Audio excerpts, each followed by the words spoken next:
21শে August 2004 বাংলাদেশের ইতিহাসে এক কালো অধ্যায়। পৃথিবীর কাছে বাংলাদেশকে জঙ্গি রাষ্ট্র হিসেবে প্রতিষ্ঠিত করবার এক সফল অভিযানের নাম 21শে আগস্ট গ্রেনেড হামলা। এই হামলার মাধ্যমে বাংলাদেশের রাজনৈতিক দলগুলোকে দুই শিবিরে বিভক্ত করে দেয়া হয়। শুরু হয় প্রতিহিংসার রাজনীতি।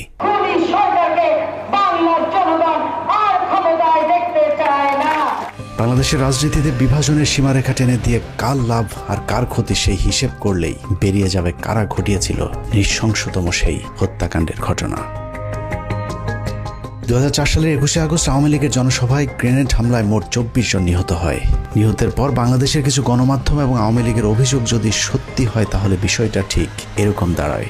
যখন আমি গাড়িতে উঠছি তখন গাড়িতে গুলি, ওরা কোনোভাবেই যাতে এসকেপ করতে না পারে। শেখ হাসিনা এবং কিছু গণমাধ্যমের বক্তব্য অনুযায়ী আওয়ামী লীগকে একই কাণ্ড, জিয়া পরিবারকে ধ্বংস করতে শেখ হাসিনার পরিকল্পনা এবার ফাঁস। দর্শক, নিজের দলের 22 জনের জীবন কেড়ে নিয়েছিল ক্ষমতায় বসার জন্য সেই মাফিয়া খুনি শেখ হাসিনা।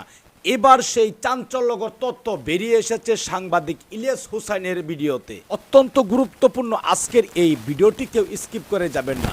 ইতিমধ্যেই ভিডিওর শুরুতে যে বিশেষ অংশগুলো দেখিয়ে আজকের এই ভিডিও শুরু করেছি, সম্পূর্ণ ভিডিওটি প্রমাণ সহকারে থাকছে আজকের এই ভিডিওতে। ক্ষতি সেই হিসেব করলেই বেরিয়ে যাবে কারা ঘটিয়েছিল নৃশংসতম সেই হত্যাকাণ্ডের ঘটনা।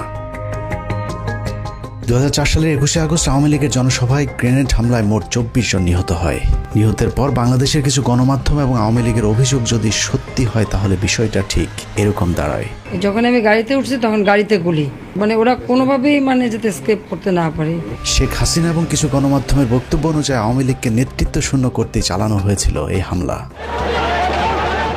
হামলাকারীরা শেখ হাসিনাকে মারতে এতটাই বদ্ধপরিকর ছিল যে শেখ হাসিনা নিজেকে বাঁচানোর জন্য যখন দৌড়ে গাড়িতে উঠছিলেন তখনও তার উপর গুলি চালানো হয়েছিল।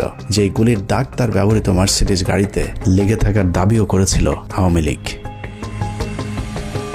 ভাগ্যক্রমে হাসিনাকে মারতে না পারলেও হাসিনার লোকজনের উপর চরম নির্যাতন চালানো হয়েছিল, এমনকি লাশ নিতেও নাকি বাধা দিয়েছিল তৎকালীন বিএনপি জামায়াত জোট সরকার। তারা ধর্মের কথা বলে অথচ আজকে লাশগুলি তারা দিচ্ছে না জানাজা পড়তে। বিএনপি জামাত সরকার নাকি এতটাই নৃশংস ছিল যে আহত আওয়ামী লীগের নেতাকর্মীদেরকে হাসপাতালে চিকিৎসা পর্যন্ত নিতে বাধা দিয়েছিল। এই গ্রেনেড কোথা থেকে এলো, কিভাবে ফুটলো, এবং এই জিনিসগুলি বিশেষভাবে তদন্ত হওয়া উচিত। এর বাইরেও এই ঘটনাকে কেন্দ্র করে যে মামলা হয়েছিল সেই মামলাতেও জজ মিয়া নাটক সাজানোর চেষ্টা করেছিল বিএনপি জামায়াত সরকার। 21শে আগস্টে গ্রেনেড হামলা ফুটেজ দেখাইছে, তুই যদি এইভাবে স্বীকারোক্তি না দেস, মার্ডার কেসের মামলা দেখায় তো আমরা খরচ পাই দেয়া। এতক্ষণ ধরে 21শে আগস্ট গ্রেনেড হামলা নিয়ে যে বর্ণনা শুনছিলেন তা হলো আওয়ামী লীগ, প্রথম আলো, ডেইলি স্টার আর ফারজানা রূপাদের বয়ান। সম্প্রতি এই মামলার সবশেষ সিদ্ধান্ত অনুযায়ী তারেক রহমান, লুৎফুজ্জামান বাবর সহ বিএনপির সবাইকে অব্যাহতি দেওয়া হয়েছে। এখন প্রশ্ন হলো তাহলে এই হামলা কারা করেছিল? 15 মিনিটসের আজকের অনুসন্ধান এক এক করে প্রতিটি প্রশ্নের উত্তর খুঁজে বের করার চেষ্টা করবে। হামলার ঘটনা কারা ঘটিয়েছিল সেটা জানার আগে শেখ হাসিনা কিভাবে সেই হামলা থেকে বেঁচে গেলেন সেটা দেখা যাক। শুধু শেখ হাসিনা নয়, ওই হামলাতে আসলে আওয়ামী লীগের কোনো কেন্দ্রীয় নেতাই মারা যায়নি। এমনকি হামলার পরিকল্পনা এমনভাবেই করা হয়েছিল যাতে শেখ হাসিনার শরীরে ছোট্ট একটা আঘাতও না লাগে। ওনার ভিতরের কানে ইনজুরি হয়েছে, যার জন্য উনি এখন কানে কম শুনছেন। মূলত শেখ হাসিনা সহ কেন্দ্রীয় নেতাদের যে কিছু হবে না সেটা আগেই গ্যারান্টি দেওয়া হয়েছিল। তবে ওই হামলায় শুধু একজন কেন্দ্রীয় নেত্রীকে বলির পাঠা বানানো হয়েছিল, যার নাম আইভি রহমান। আইভি রহমানকে নিয়ে হাসপাতালে যখন এইরকম অবস্থা, এই জায়গা রক্তাক্ত, সেখানে পুলিশ লাঠিচার্জ করলো।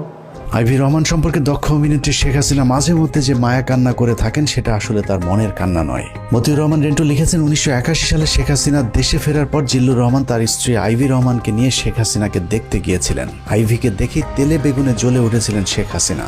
হাসিনা আইভিকে উদ্দেশ্য করে বলেছিলেন, আমার মাকে একদিনও শান্তিতে থাকতে দেননি, এখন আবার কেন এসেছেন?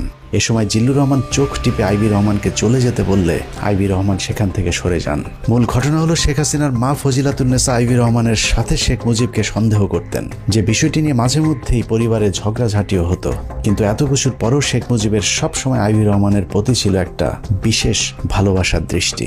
অনেকেই বলে থাকেন আইভি রহমানকে খুশি করতে 1969 সালে শেখ মুজিব যুব মহিলা লীগ নামে নতুন আওয়ামী লীগের শাখা প্রতিষ্ঠা করেছিলেন, যে কারণে আইভি রহমানের মতো আনাড়ি একজন রাজনীতিবিদকে প্রথম কমিটির অর্গানাইজিং সেক্রেটারি পদ দিয়ে নূরজাহান মোর্শেদদের মতো অভিজ্ঞ রাজনীতিবিদদের পাশে বসার সুযোগ করে দিয়েছিলেন, যে বিষয়টা ওই সময়ের অনেক রাজনীতিবিদদের চোখেই দৃষ্টিকটু মনে হয়েছিল।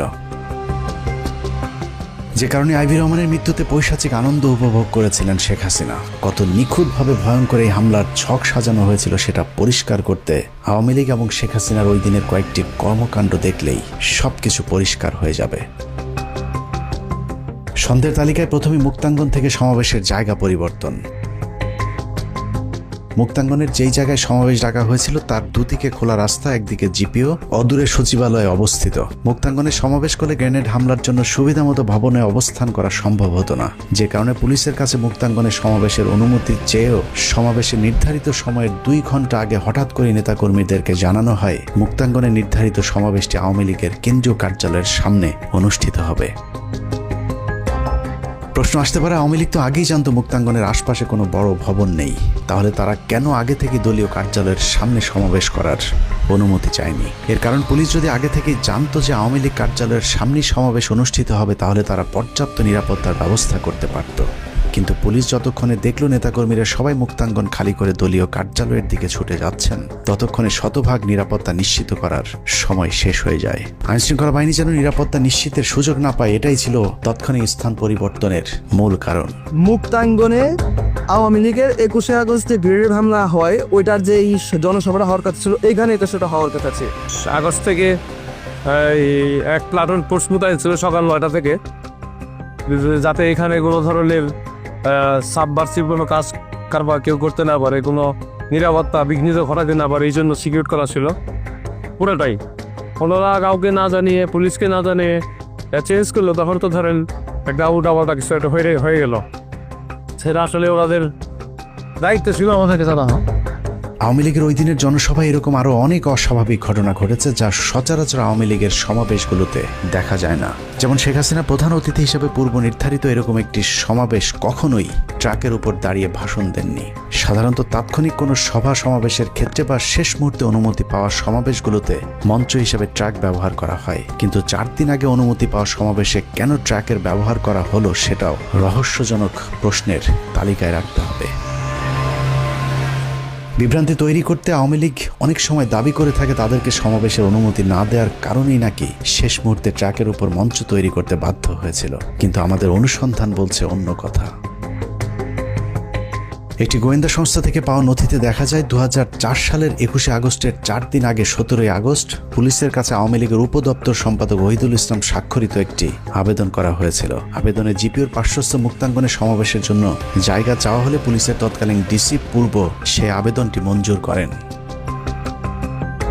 শেষ মুহূর্তে সমাবেশে অনুমতি পাবার যে দাবি আওয়ামী লীগ করে থাকে সেটাও যদি সত্যি হয়, তাহলেও আওয়ামী লীগ যে স্থানে অনুমতি চেয়েছে সেখানেই সমাবেশ করার কথা, কিন্তু শেষ মুহূর্তে এসে আওয়ামী লীগ মুক্তাঙ্গনের পরিবর্তে কেন্দ্রীয় কার্যালয়ের সামনে সমাবেশ কেন করলো সে উত্তর খুঁজে বের করতে হবে। সেদিন আওয়ামী লীগ কেন কার পরামর্শে স্থান পরিবর্তন করেছিলেন তার উত্তর খুঁজে বের করতে পারলে 21শে আগস্ট হামলার অনেক রহস্য পরিষ্কার হয়ে যাবে। সমাবেশের আরেকটি অস্বাভাবিক ঘটনা হলো শেখ হাসিনার বক্তব্যের সময় ঘেঁষাঘেঁষি করে তার আশপাশের নেতাদের দাঁড়ানোর ধরন। আওয়ামী লীগের বেশ কয়েকজন কেন্দ্রীয় নেতা শেখ হাসিনাকে এমনভাবে ঘিরে ধরেছিলেন যেন কোনো একটি হামলা থেকে বাঁচানোর জন্যই চেষ্টা করা হচ্ছিল তাকে। সূত্র জানিয়েছে, বক্তব্য শুরুর আগে শেখ হাসিনাই নাকি সবাইকে ডেকে ডেকে তার পাশে এসে বসার অনুরোধ করছিলেন। একই বিষয়ে আওয়ামী লীগের তৎকালীন প্রেসিডিয়াম সদস্য মহিউদ্দিন খান আলমগীর তার জবানবন্দিতেও উল্লেখ করেছেন। অথচ সাধারণত সভা সমাবেশগুলোতে শেখ হাসিনার সাথে কেন্দ্রীয় নেতাদের কিছুটা দূরত্ব বজায় রেখে দাঁড়াতে দেখা যায়। সাধারণত শেখ হাসিনা প্রধান অতিথি হিসেবে বক্তব্যের শুরুতে সব সময় তার পূর্বপুরুষের ইতিহাস সহ 15ই আগস্ট এমনকি 4 জাতীয় নেতার হত্যাকাণ্ডের সব ইতিহাস তুলে ধরে স্বজন হারানোর কি ব্যথা তা বোঝানোর চেষ্টা করে থাকেন। কিন্তু 21শে আগস্ট সমাবেশে শেখ হাসিনার বক্তব্যটি ছিল স্মরণকালের সবচেয়ে সংক্ষিপ্ত একটি বক্তব্য। 18 থেকে 20 মিনিটের একটি বক্তব্য পেশ করার আগে শেখ হাসিনা যে ভাষণ দিয়েছিলেন তা ছিল খুবই অগোছালো এবং তার শারীরিক ভাষা দেখে মনে হচ্ছিল কিছু একটার জন্য তিনি অপেক্ষা করছিলেন। মজার বিষয় হলো, গ্রেনেড হামলাকারী এতটাই হাসিনার প্রতি অনুগত যে গ্রেনেড ছুঁড়ে মারার আগে শেখ হাসিনার পুরো বক্তব্য শেষ করার সুযোগ দিয়েছিলেন। অথচ সাধারণত এই ধরনের হামলাগুলো বক্তব্যের মাঝামাঝি ঘটে থাকে। শেখ হাসিনার বক্তব্যের পর যে হামলা চালানো হলো তার আঘাতে প্রাণ গেল 24 জনের, অথচ কি অবাক, একজন কেন্দ্রীয় নেতাও মারা যায়নি এত বড় হামলার ঘটনায়। প্রশিক্ষণপ্রাপ্ত হামলাকারী প্রায় ডজনখানি গ্রেনেড ছুঁড়ে মারলেও একটি গ্রেনেডও তার ট্রাকের উপরে ছুটতে পারেননি। পুলিশের তদন্তে মোট 11টি বিস্ফোরণের চিত্র দেখানো হয়েছে। আমাদের হাতে আসা পুলিশের আঁকা সেই ম্যাপে দেখা যায় সমাবেশে ব্যবহৃত ঢাকা মেট্রো ট 11-30-98 নম্বরের ট্রাকটির আশেপাশে মোট 11টি বিস্ফোরণের ঘটনা ঘটেছিল। পুলিশের ওই প্রতিবেদনের প্রতিটি জায়গায় যতবার গ্রেনেড শব্দটি লেখা হয়েছে ততবার গ্রেনেডের পাশে বোমা শব্দটি ব্যবহার করা হয়েছে। গ্রেনেড শব্দটি লিখতে গিয়ে কেন বারবার তদন্ত সংস্থাগুলো বোমা শব্দটি ব্যবহার করেছেন সেটা একটু দেখা যাক। 21 আগস্টকে গ্রেনেড হামলা বলা হলেও এটা শুধুই গ্রেনেড হামলা কিনা সেটা নিয়ে প্রশ্ন রয়েছে গোয়েন্দাদের। হতে পারে এটা ছিল শক্তিশালী গ্রেনেড হামলা, আবার হতে পারে বোমা এবং গ্রেনেড দু ধরনের বিস্ফোরক ব্যবহৃত হয়েছিল। তবে সবচেয়ে বেশি যেটা হতে পারে সেটা হলো 11টি বিস্ফোরকের মধ্যে 4টি ছিল শব্দ বোমা আর বাকি